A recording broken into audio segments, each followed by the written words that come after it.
Well, it's good to see you all this morning. We know that the first morning session is usually a small crowd, but they're the eager beavers, and so we welcome you. And if you want to get together, great. If you want to stay spread out, that's fine. We're cool either way. But if you desire to relocate during our talk, then that doesn't bother us at all. So we're all family here. And so, yes, this morning the discussion of the topic is fostering an adventurous spirit in your children. And so there are a lot of sayings that people have. There's things like nothing ventured, nothing. Okay, so that's common. Nothing ventured, nothing gained. It says if at first you fail, try again. Well, we have another version of that. If at first you succeed, try something harder next time. And it's the whole mindset that failure is not final. Failure is where we learn and we grow, and it stretches us. And it's that mindset of being adventurous and not being afraid that failure is going to define you. In fact, you know, there are, I never know how widely known American athletes are, but Michael Jordan is one of our famous athletes, and he at one time was touted as the greatest basketball player of all time. But you know, it's very interesting that after the pinnacle of his success in the basketball world, he decided that he would try to play baseball. And so people began talking about the Michael Jordan mindset. And they would talk about how many shots he missed in his career and how many potential game-winning shots that he did not make. And so they talked about his failures, but what began to define him is the fact that he seemed to have no fear of failure, and that he embraced the adventurous part of it, and that failure was not final. And so we want to foster that kind of mindset in our children as they embrace life, is that, you know, there's a time to play it safe. But like the original saying, nothing ventured, nothing gained. And so there is this mindset that we also want to foster of trying to break out of the norm to do something larger, to do something bigger, to have a greater influence in the world. And so the very fact that you are home educating says to a degree you yourselves are risk takers. And I commend you for that. And we want to foster an attitude or a mindset in our children that the common way, the easy way, is sometimes the right way. But we must consider that there may be a better way. And that's the risk-taking component to it, the adventurous mindset of saying, you know, the conventional wisdom may not be the best. So let's expand. Moms, I think that this journey of allowing risk for your children starts the first time that you hand that baby to the dad. You're laughing because you know what I mean. It's a little scary because they handle that child differently than you do. And from the very beginning, it's our nature, maybe, to want to protect that child, and the father is more of a risk, you know, because they may throw him up in the air, and maybe not when they're an infant completely, but sooner than you would feel comfortable with it. They handle that baby differently. And it's important for us as moms to allow that child to be handled by the father in a way the father's comfortable, because it teaches children a different thing, that the world may not be safe, but dad's going to take care of me. And there's so much that's happening, and we as mothers from the very beginning have to learn how to step back with our sons especially, but our daughters also, and allow them to experience things and to do things that make us a little bit uncomfortable because it involves a risk. Now, we're not in this session is not to say that we think you need to be reckless or to take unnecessary risk or to do things that are foolish. That is not what we're talking about. But something that might be reckless for me is not going to be reckless for my 8-year-old son. I'll never forget the first time that I really faced this in a significant way was when we were setting up for something in the gym and we were putting out chairs, and my son just took off and just jumped right over that chair. And I was incredulous. I would never think to just jump over a chair. But he did it no problem, and from the beginning to the end of raising boys, I had to just white knuckle it and let them do things that seemed crazy to me and yet were fun and exciting to them. Boys especially need adventure, and they're going to do things that are going to make you uncomfortable as a mom. And so we're going to talk about some of these things and some of the ways that we allow our children to be creative and to take risk and to be adventurous in ways that may make us a little uncomfortable. And yet we need to actually encourage that attitude and that conviction that you can do this. Go for it. So just as a picture, many of you, in fact, probably most of you, have been to amusement parks or theme parks or the fair or different things. And boys tend to be drawn to different types of experiences. Well, children, but boys, they like a feeling that it's dangerous. All right? It's just natural. They want the roller coaster that you're feeling like you're going to fly out. And then they raise their hands and let go. And we're like, seriously? And some girls are programmed that way, but it tends to be that boys want to have those things that feel like they're at risk. And so it is something that we do not want to squelch that adventurous spirit that they by nature have. And yet we, again, want to balance it with protection against risk. So sometimes it begins with even the way that the language that we use.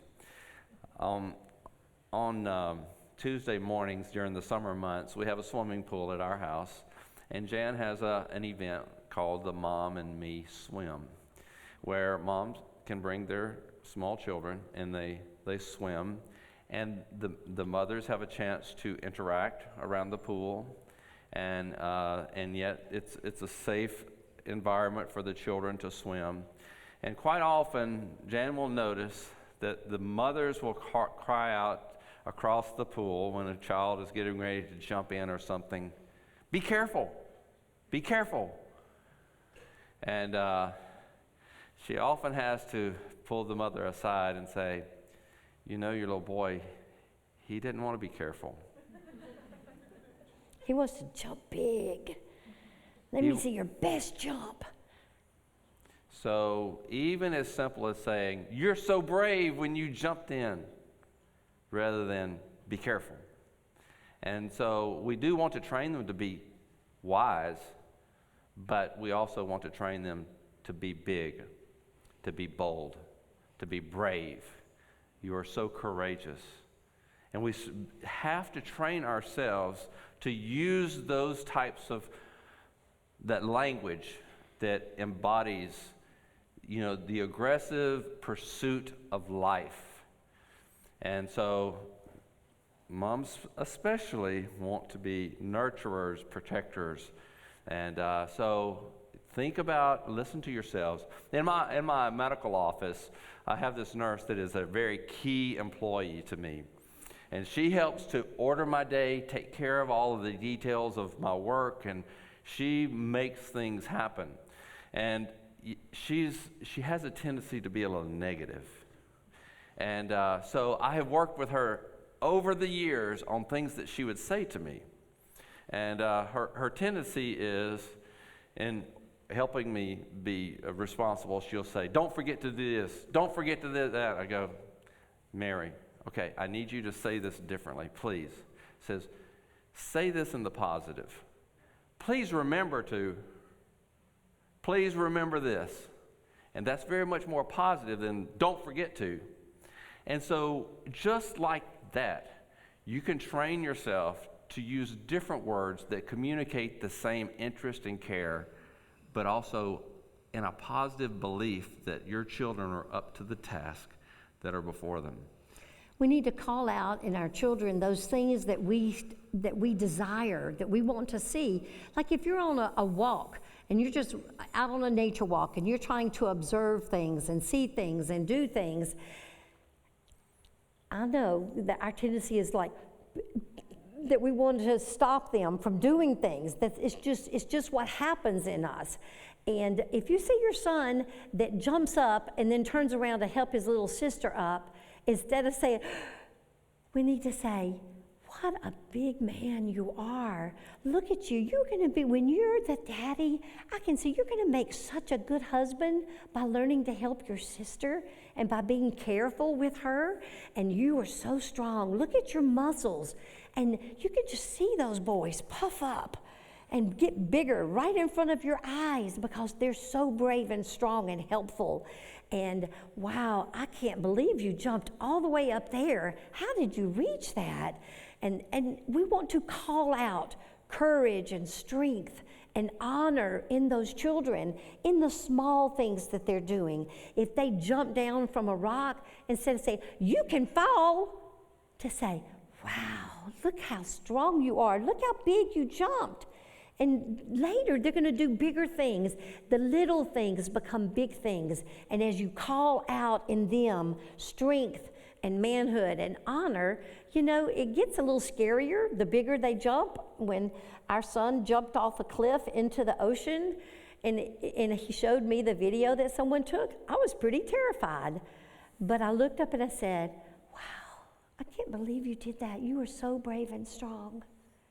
So that you've got to let them grow. You've got to encourage them, moms, and call out manhood with your little boys, with your medium boys, with your girls, that you see things in them that you want to foster and encourage when they're helping you. I don't care if they cracked the egg and the shell got in there, to say, wow, you're going to make such a good mom one day when you are caring for your children. So when we want to say the negative, call out the positive. Acknowledge the work that they are doing when they're helping you. Yeah, and so when we speak of being adventurous, it's not always about danger. Sometimes it is being willing to try a new recipe. That's adventurous. Trying to do something that they saw as interesting or curious. You know, the hardest part to starting a new journey, whatever it is the first step, getting started. And so that's where we have to inspire them and encourage them and use the positive language and see the good. And we love the language, the phrase that I got from a book called The 1 Minute Manager. And it's a funny little story about the best manager in the world and habits that he had in managing his employees. And one of his rules was catch them doing something right. And so we, you know, even in the cracking the egg example, and the shell gets into the bowl with and that they have to fish the eggshell out, is that we wouldn't focus on the eggshell that was there, but that they cracked it well, or that they did a good job of getting the eggshell out. They threw it away into the trash or into the compost or whatever it is. Yeah. So we want to help you to find solutions when there's a problem and to include your children in it. One of the things that I think of is when Roger was in medical training, we went to University of Kentucky. That was 14 hours away from our Louisiana home, and my family and my support, and I had a 2-month-old and a 2-year-old. And we moved to Kentucky, and lo and behold, the Lord provided a wonderful little playmate that was our backdoor neighbor. But there was a problem in accessing that child. There was a fence between, just a cyclone fence, not but about this tall, but too tall for a 2-year-old to climb over, or a 3-year-old as he got bigger. And what Roger did was he built a little fence, a little bridge that went a ladder up one side and a little straight piece across, and then a ladder down on the other side, so that those little boys could come back and forth over that fence. There was an obstacle, and we found a solution by Roger building with scraps, a little bridge. So later on, when our boys would encounter, we had 3 boys and a girl, the boy, girl, and then 2 boys. And later on, as they would encounter an obstacle, that would pop into their head. Well, we need to be able to get from here to there, so we'd either put down a couple of trees to walk across this creek, or later, as we had bought our property and moved out to the countryside, we had this big creek, and there was no way to access the 200 acres of corn on the backside and all those turn rows that they could ride their horses and 4 quads on. And so they built a bridge that spanned the distance. It was a significant bridge that they used big building materials that a friend that we knew had worked for the highway department, and they were taking out some old bridges, and we used some of that old building material. And those guys, we got nails that were like this big that they would nail into with their dad's help, they figured it out. And then we had access to a whole new section of land to ride on and to build trails on. So things that you do when they're little affect their mindset when they're older, and gives them the feeling that we can find a solution. So one of the things in the language section of these ideas is that Jan's example, whenever they were little, I was blown away when she started doing this. I'm going, that was so insightful. She would talk to the little boy that was 3, 4, and 5 years old, and she would say, "When you are the dad," and she would finish the sentence with such and such. And so, "When you're grown to be the man." And she began to help him to think in the future and help him picture his life as he went forward. And she would describe it and put words into his head. And some of those things that she said didn't really materialize, but there were a lot of them that did. Because sometimes when you picture a possibility, you can pursue it to its fruition. And so it's helpful for us to build into our children's thinking possibilities rather than obstacles. You can't do that because you're too little. We can focus on the obstacles. You can't do this because such and such. You're from the wrong family. Or we can focus on, well, you have these strengths, and it would be great if, and we think in possibilities, and so. Let me give you an example. When you're out hiking and you want to stay on the trail, this is the path, this is the safe. And that little one that wants to go that direction, I say a little one, maybe a 6-year-old, that says, "Oh, but look over here," and they're wanting to go and explore. Let your children sometimes go off the path. And if you have property, which a lot of you I've talked to have some land, let them build trails that are off the established path, because we allowed ours to do that. And as they were building trails here and there, they just would think how, I would just say, "Let's just stay here, this feels good," but they would want to get off and make new little side trails, or go down the hill and back up the hill. And so that allowing them to know that it is possible to clear a new path in a direction enabled them that after we had built our house, we first built a driveway through 6 acres of woods across the front of our property. And later, after we had lived there for probably 15 years, then they, with their dad, got it in their mind that they were going to clear the woods for Mom and make it beautiful.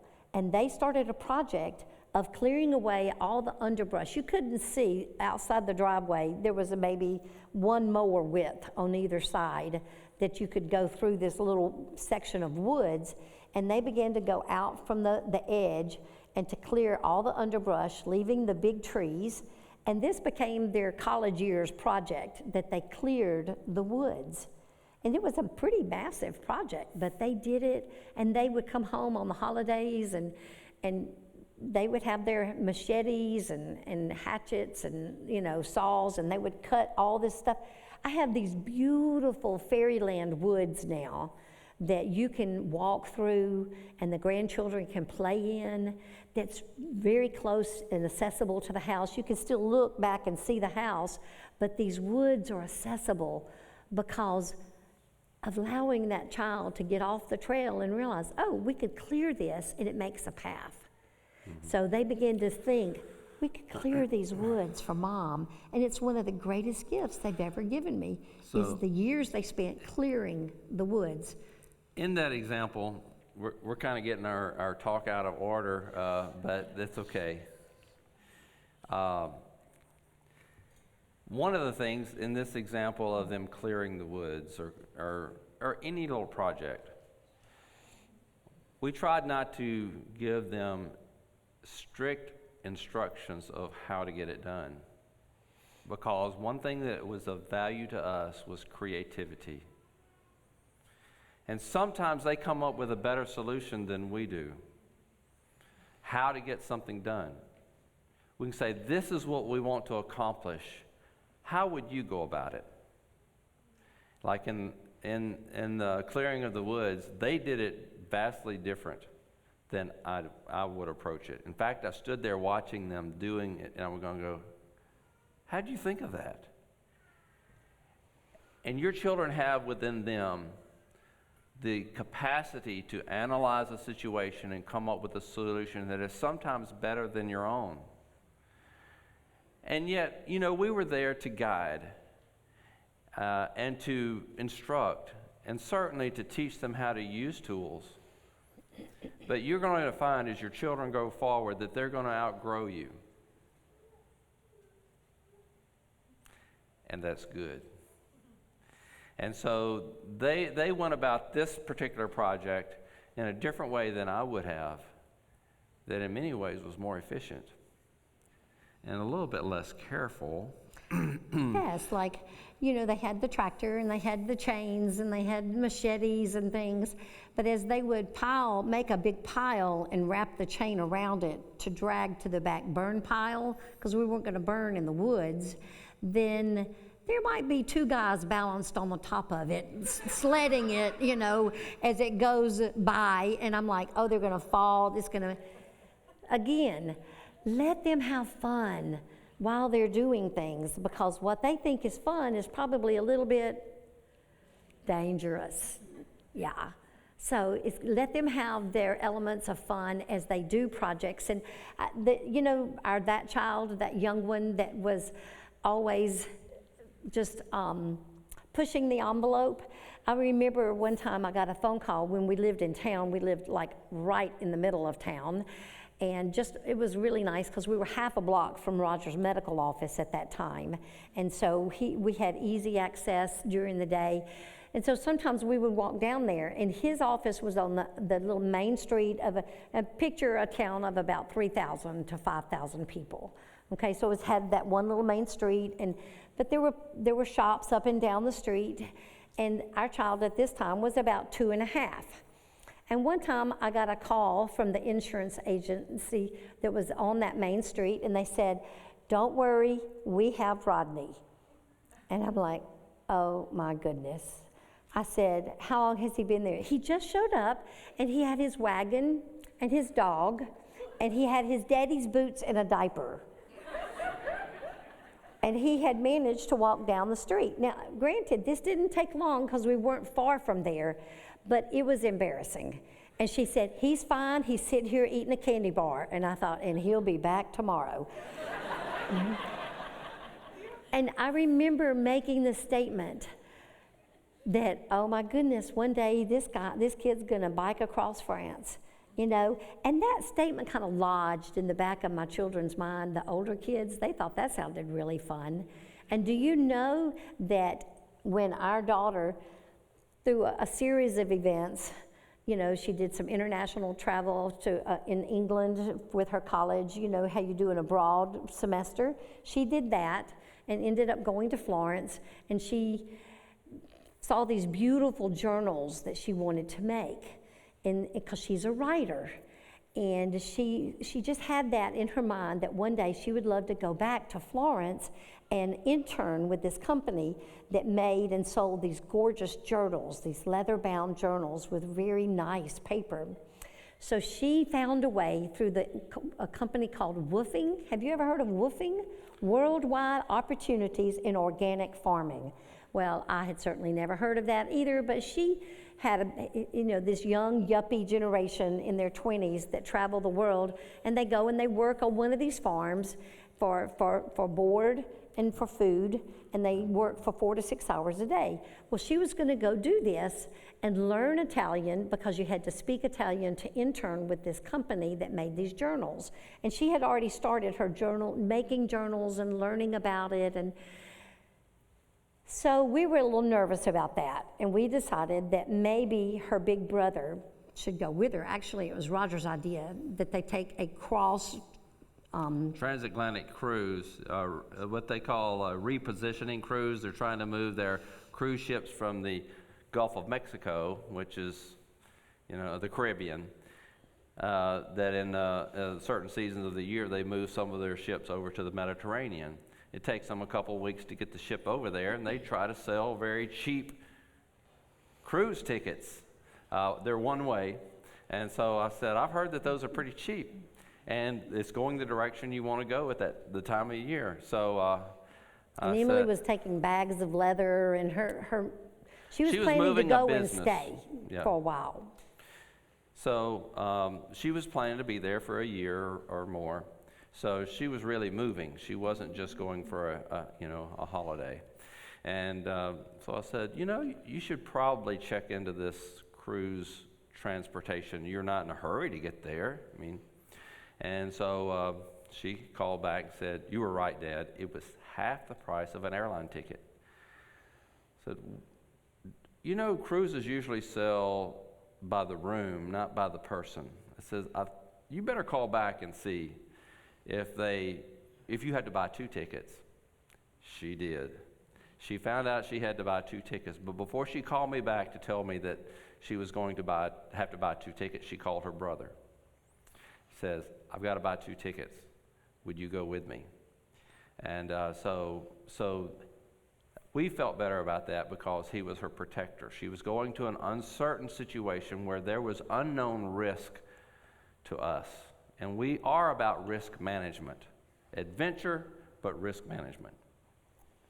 And so while they were there, there's a long ordeal and tale. There are many, many interesting stories in it. But one of the things that they did do is they had a time period where there was not any work to do. And they said, "We're bored. Let's do something adventurous." So they bought bicycles and they biked across France. So the very thing that she said, just as an aside, one day you'll probably be one who bikes across France. Well, they did. Somehow the words that you say to your children that are possibilities become realities in their lives. And we want to speak not in limitations, but in possibilities. I wonder about Elon Musk, what his mother said to him when he was a child. Because he's done some things that are really unbelievable. I would have in my instinct say, good idea, but that's not possible. But somehow he thought in possibilities, and he's done some things that the rest of the world has said, can't do that. So I forgot what point we were trying to make there. So we're wanting solution-seeking kids, and so therefore, You've got to start small Yeah. in small things, because we had ridden bikes in town, and that was a risk itself. While we lived in town, you know, at the end of the day, I'm an outside person, and I would want to get outside, and that meant not that I couldn't just take my bike and go riding. I had to take these kids with me. You know, I had to do something with the children. And so they each had their bike and their helmet, and one would be on the back of me, and it was like a mother duckling with her little ducks behind us. And people in town were used to seeing us in the little neighborhood and around, and we began to do more and more things as a family on bicycles. And did that have some danger? Yeah. But it also we was had a injuries. calculated risk. Yeah. So you get Anytime hurt you ride along a the way, bike, but yeah. none of them are fatal, we hope. I mean, and there are things that families do, and someone does get fatally injured. You know, we're not talking about those things. Usually, it's the little things that really help us to foster an adventurous spirit. So we were at the Huebners a day or two before the conference started, and they were talking about whenever their children were small, what their Saturdays looked like. And it looked like gathering firewood in the little trails behind their house. And it was very interesting that children come up with ideas of how to either do the work or how to get out of the work. And even that is an adventurous spirit. And so Diane, their daughter, did not like doing the trail work. And so she was creative and adventurous enough to offer to go in and cook for the meal, because though she didn't really care to cook, she preferred it over the other. And even in the creative solutions, she was finding a solution to her situation that put her in a better spot for her. So even those things are an adventurous mindset. They're a solution-seeking mindset, and we should value those and encourage that, a solution-seeking mindset. And so there, you know, we've talked about the building of the trails and the building of the bridges. And one thing that our daughter, who was very fashion-minded, she did not like flowers on her clothes. You know, patterns that were very flowery. And during the time that she was growing up, that was the prominent print. So she then said to her mother, I don't want to wear that. Can we make something? And she described it. Even asking the question is a solution-seeking mindset, and we should encourage that. And sometimes it's, no, I don't know how to do that. Or maybe it's, I don't know. Let's investigate. Can we find someone who can help us with that? And so it is seeking solutions to their situation, and that is adventurous. And that was adventurous in her clothing choices. So then they It forced me to do some things with her that I probably would not have done otherwise. And not only did she want to make her own clothes, but she had a certain style in mind that she wanted to do. And so it meant adapting the patterns that were on the market at the time. And it was a whole lot more trouble for me to help supervise her making her dresses for the summer than it was for me to just say, no, this is what's available. Pick out which one's your favorite. We're buying this. Instead, I let her make her summer wardrobe, and and God provides. But ladies, you're growing with your children. Not just are they growing, but you're growing. Now, I knew how to sew, but I'm not bent the direction that I start off to create my own dress. I could create something, but she would want to change the shoulder or change something about the pattern, and I would say, go for it, it's your dress. And she experimented, and she played with it, and she made it fit the way she wanted to fit. We found the colors that she wanted and the textures she wanted. And now I look back and realize that God was growing her confidence level to cut out fabric that was, you know, 1/8 of the cost of cutting into a piece of leather for a new design that she's creating. And that's what makes her things that she's creating now in her business so unique, and something you can't just pull off off a rack in a store, that it's a more of a couture look. And so that didn't just happen, that she was able to do that. That started when she was 8 and said, can we cut off my blue jeans and add layers of horse fabric that have prints of horses on them? And saying, well, we can sure try it. These jeans are about worn out anyway. We can cut them off. So the risk of damage to the current garment was low. It was at the end of its life. So the risk was manageable. So if it was a mistake and it didn't work out, throw it away. So there are situations where you go, it's worth a try. And that's an adventurous spirit. So did you hear that? 8 years old? So whatever God is doing in your children right now, listen to it. They were created before inception in the heart and mind of the Creator God that you serve. And He is calling them to a purpose beyond what you know now. Our job is to work with Him to allow this child to grow and flourish and to become who God is calling them to be. And so your job is to take risks now with them that allow them to have enough of an adventurous spirit to become who it is that God is calling them to do. Our son, that was the child that was always pushing the envelope, in his job where he's at now, he created his position, his sales position that he's in, because he could sell things.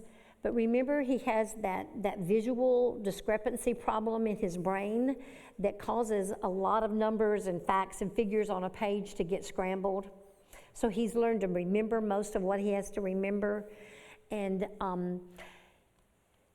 he could open the doors in this company that he was working for. He could make the calls and initiate the initial contact with a company.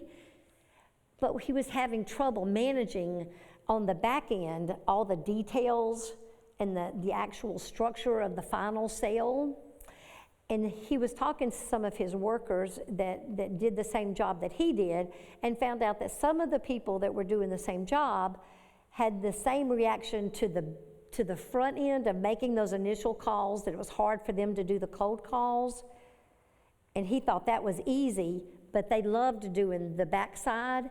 So he found the person that was most successful in closing the deals, and he partnered with them and talked to his company. He partnered with the closer, and he would be the opener, and he proposed to his company that he was working for and said, can we work together, and I do the open and she does the closing, and that anything that gets sold between the two of us, we split the commission on. And they were willing to take a risk on that. So does that sound like a solution-seeking mindset? The first year that they did that, they tripled the sales of any other individual person. And the company said, oh, this works. You can do this again. And they gave them full commission, both of them, on the sales. They worked it out financially, even though it hadn't been being done that way. They realized that when they were operating in their strengths, that they were more successful. That's the kind of thing that we're talking about, of helping your children identify what they're good at and doing those things. And along the way, they're watching you. They're watching you. They're learning from you. One of the things that we did were we coordinated tournaments. And our children were a part of that, just like those of you who are volunteering for this conference. Some of you were children that helped with it when you were kids. You know, you involve our kids, because as homeschoolers, they do kind of what we're doing. They help. One of the things that I did during the years that our son Rodney was in high school is that in putting on a tournament that was a speech and debate tournament, we had to recruit judges. And so I would be on the phone talking to people in a town an hour or maybe 3 hours away that I had never met before. But I was calling these people and talking to them, and I would keep a page and make notes. And so from year to year, when I would call, if last year this person couldn't judge because, say, their mother had a stroke and was in the hospital, or something. The next year when I called that same person, I would look at my notes and I'd say, tell me about your mom. You know, last year she was really sick. How is she doing? And we would talk, and sometimes I would pray for her, or different things that would occur on that phone. And I remember one day my son Rodney asking me when he came in there and he knocked in between phone calls. He said, how long have you known that person that I had just prayed for? And I said, oh, I've never met her. She just helps judge at this tournament. And he said, well, how did you know about her mama being sick? And I said, well, last year and I explained. I never realized, moms, that I was teaching him the most valuable skill that he would use in his career, making cold calls, making a personal connection with somebody they'd never met before, and treating them like an old friend. I thought that I was taking time away from what we were supposed to be doing, but I was creating an opportunity for them to do speech and debate, because somebody has to be in leadership, right? Nothing happens without somebody creating and leading in that opportunity. And yet the very thing that I thought was a distraction from what we were doing was the most valuable teaching lesson that I could have given him for his career, because he also has that skill. And he learned it from me, listening to me make cold calls. So solution-seeking mindset for your children starts when they're little. Oh, you carry on. I need a drink of water. Okay. Thank you. All right. Take them to conferences like this, or to other conferences. You've heard us, if you've been in our session yesterday, you heard that with our oldest son, he went to several types of conferences. He was very analytical. Our oldest son, he was very smart. He could process things well, and he was able to do some computer learning when computers first came out. We had a neighbor that moved in that had been working as a computer programmer for the headquarters of Walmart in Arkansas. I know Walmart's from Arkansas. And they moved from Arkansas to our little town because we have a LSU experiment station. And so this highly educated couple moved to our little town, and she had not gotten a job yet. And she came over when I just met her, and I said, well, hey, can you come over and teach my kids? We just got a computer for the first time. And she would come over once or twice a week and do computers with our oldest two children. And that oldest child just caught on and did things. So a couple of years later, when Roger had someone from his office going to learn the new program Excel, then we sent our son Caleb, who was in the 8th grade at that time. He learned it. We got a computer when he was in the 6th grade. So by the 8th grade, Roger said he needs to learn this program. And so he went with an adult to an adult workshop on Excel, and he was learning right along with them. And then later we took him to the John Maxwell conference on the recommendation of some of his leaders that said, hey, this kid's a leader. I would take him to this conference. And we invested in our whole family going to this conference. At least the oldest ones at that time went to this conference with us. And they were the only children there. They were teenagers, but they were the only ones there. But they were learning and growing, and it just really lit a fire. Your kids, bring them to your conferences. Help them to learn what you're learning and grow in ways that you're growing. And so that, then he was so interested in computers that one of the men that taught at the community college before ours were old enough to go to the community college, I talked to him about doing a computer class with my oldest two children. Now, I didn't know hardly anything about computers because we didn't grow up with computers. We've been learning. Roger learned a lot right off the bat. So I want to cut to the chase on this and tell you what it looked like. He just wasn't in attendance. We'll start with the Maxwell Leadership Conference. They had a book fair just like there's right out there. And we had been learning together as a family, and he was very familiar with books because we're a books family. I mean, that's the way we learn and change.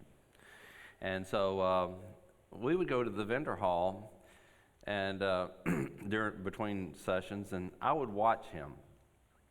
And it still blows me away to this day. He was 15, and he would be looking at the books, and someone else would come up, a gentleman, a businessman would come up, and he would be perusing the table. And Caleb would say, "Have you read that one?"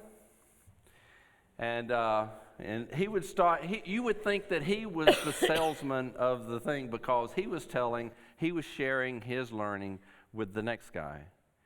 And he was encouraging them, the older men, people 2 and 3 times his age, to grow, and that's really a good one. And so, and I found that other people learned from him, were encouraged by him to continue their personal growth.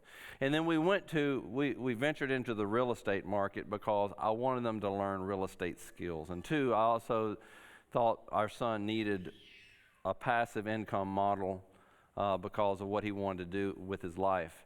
And so we went to some real estate investment seminars where we were there with the international guru of real estate. He was the only kid there. And what happened was, when we had the chance to interact with this famous person, he was free to ask questions that all the rest of us were embarrassed to ask. He asked just simple things. How do you manage your email? What about your contacts? What do you use for this? And all the people would gather around and listen to his questions and write down the answers, because he didn't feel embarrassed about his simple questions. And we just created a free learning, free interaction type of mindset. And so, and also, people were unafraid to talk to our son. When they knew something, when he asked a question, they were experts in that area. They freely educated our son about things that we did not know anything about. And so, opportunities for your children are found in the adult world. And take them there before they're an adult.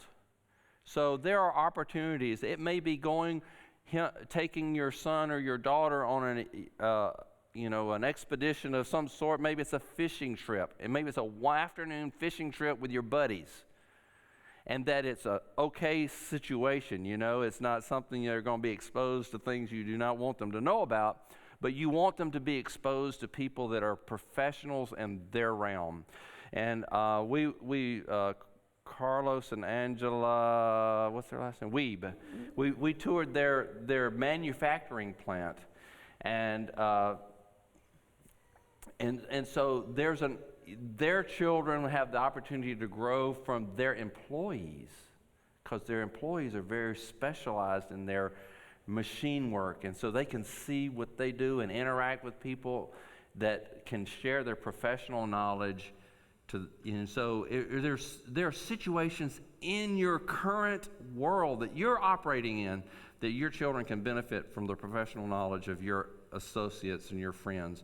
And so maybe it's not work type of information, but maybe it's life information, how they manage their relationships with their neighbors. And I want to piggyback on what he said about Caleb going to that real estate investment training, because it was just an option that Roger was considering, buying a few rental properties so that he could teach the boys how to do basic electrical, basic plumbing, basic, all of the laying floor and exchanging out a light fixture or a fan and electrical outlets. And all of our boys learned to do all of those things.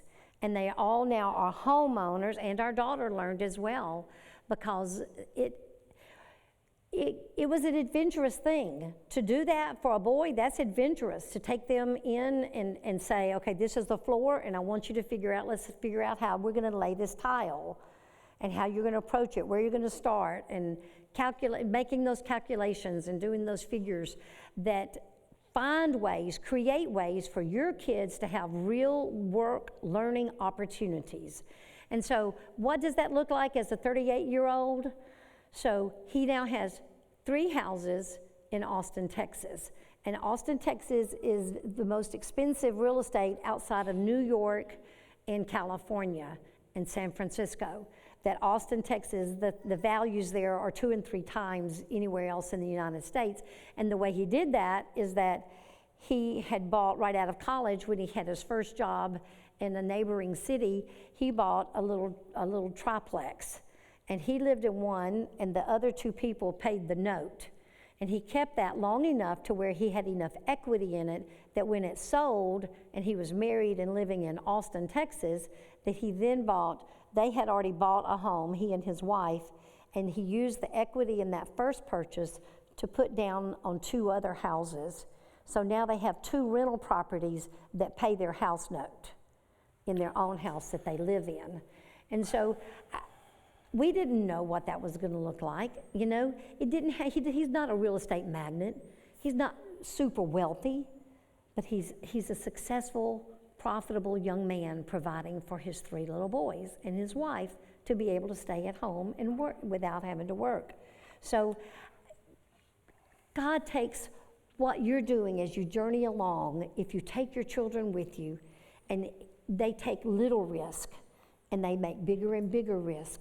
And some of the adventures that you go on when you're walking out on the trail with your kids, or when you just take them on a vacation with you, anything that you can find to expand their world, to make them bigger people, even though there's some risk, to keep from coddling them and keeping them safe, but to encourage them and to let them go out, but to come back in, that you're always within reach. And they're saying, watch me, Mama, when I jump from this rock, or when I swing out on this rope into the water.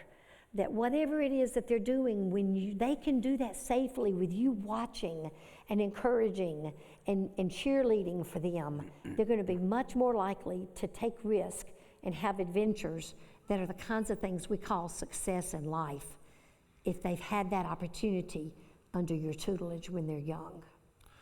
So one of the vacations that we had with some other families, we went to the beach. And all the dads were young dads, young men, and we were still, wanted to show our vigor. And one of the guys brought a surfboard, a windsurfing setup. None of us had ever done that, but we thought, we can do this. And so we were all trying to manage getting up on the surfboard and holding the sail and catching some wind and moving through the water. And it was harder than it looked. It looked like, man, this is going to be fun. It's going to be a breeze. And we never really, I don't think we moved a foot. But our son that was 12 wanted to try it. And he showed us that, it was safe. Well, hey, what's going to happen if you fall off a surfboard? Make a splash. Who gets hurt? Well, you could fall on the thing and you could injure yourself and get bruised or something, but so what? So that was a picture of safe failing. And he was determined that he was going to show us menfolk that he was a man. And that's what your children want to do too. They want to show you that they're big. And we need to let them be big in safe ways, adventurous ways. But it's an ever reminder to us that our children want to follow what you're doing. So you be a little adventurous, and you're modeling for them that it's a good thing to do something hard and to do something you're a little uncomfortable with, to try a new way that you're not sure is going to work, but it's worth a try. I talked to you yesterday, as some of you may have heard the story about our son that was allowed to get fired because he didn't mow the yard in a weekly fashion. At that time, we had bought a laundromat in town in our little community, and he was about 15 or 16, and he had the responsibility of mowing that yard. and he got the yard next to it, the dentist office next to it, said, well, while you're mowing, go ahead and mow these few strips and I'll give you $20. So anyway, he did that mowing, and he did not do it timely enough, and the guy kept saying, I'd like it mowed every week, and when he did not mow it consistently every week, he got fired from having that job. So forever thankful to our friend that he was bold enough to fire our son. And so, but he learned from that, and he became more and more responsible. And at that time, we had expanded our operation. You know, if it worked well here, then we'll do it over here. And we bought another laundromat and several other rental properties near that laundromat. And sometimes when those properties would be vacant, they had to still be mowed. And so that son that was 16, one of his most vivid memories, he remembers being allowed to load our big mower onto a trailer after hooking it up to the truck, to drive it all the way, the 45 minutes to an hour, to the neighboring city and mow those yards, reload the mower after each yard, and drive it back home. And now he says, you don't know what an impact that made on me as a young man, that I was entrusted with a $10,000 mower and a trailer and a truck to load up and move that over there, and to do that and come home by myself. Now, he had done those activities with us many times together, but on that particular day, we could not go and it needed to be done, and Roger said, son, I want you to go and do that. And he did that, and it gave him the confidence to do things that were bigger than what we thought. Right now, as an electrical engineer in the city of Houston, Houston is building a new water plant. And guess who's doing the connections of the computer programming for that new water plant in the city of Houston? And the city of Dallas, because his company does water plants, and he's learned how to do that. So now he's doing big things that take a courageous spirit to be willing to take responsibility.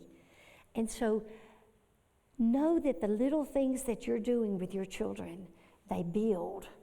And the more you do for them that they can do for themselves, the more you're limiting their capacity to grow and to seek adventure and to do what God is calling them to do, because you can actually be the hindrance in their life. And we want to take those stand. In Joshua, it says, Joshua 1:9 says, be strong and courageous. And that's what we want for our children. He says, because I'm going to be with you. And then again in Isaiah 41:10. Do not fear, for I am with you. Do not anxiously look about you. For I am your God. I will uphold you. I will strengthen you. I will uphold you with my righteous right hand. And we do have one who holds us up. And thinking in the realm of possibilities sometimes is a life of faith. We're not assuming on God's goodness and his benevolence, but we are trusting that he has equipped you for such a time as this in your parenting.